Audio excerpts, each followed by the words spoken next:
যে সমস্ত বুদ্ধিজীবীরা কোরআন সুন্নাহর আদর্শগুলোকে সমালোচনা করছেন, আমরা উদাত্ত কণ্ঠে তাদেরকে আহ্বান করছি, যদি হিম্মত থাকে এক জায়গায় আসুন, যুক্তিতর্ক, বিজ্ঞান ভিত্তিক, সমাজ ভিত্তিক, উন্নয়ন ভিত্তিক এবং দর্শন ভিত্তিক যুক্তিতর্ক বুদ্ধি দিয়ে আপনাদের কত দূর আর আমাদের কত দূর তারাকে আমরা মানবতার মুক্ত প্রতীক রাসূলুল্লাহ দিয়ে গেছেন, এটা সমাজের জন্য বিজ্ঞানসম্মত এবং যুক্তিসম্মত।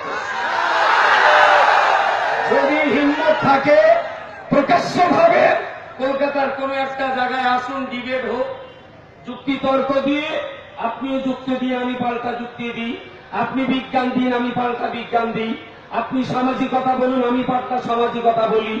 জ্বলন্ত আগুনের উপরে দাঁড়িয়ে আজও বলতে পারি, নবী মুহাম্মদ সাল্লাল্লাহু আলাইহি ওয়াসাল্লাম যে আদর্শ আমাদেরকে দিয়ে গেছেন, পশ্চিম দিক থেকে বেলা ওঠা পর্যন্ত সেই আদর্শের খণ্ডন করবে এমন সন্তান পৃথিবীতে কোন মা জন্ম নেয়নি।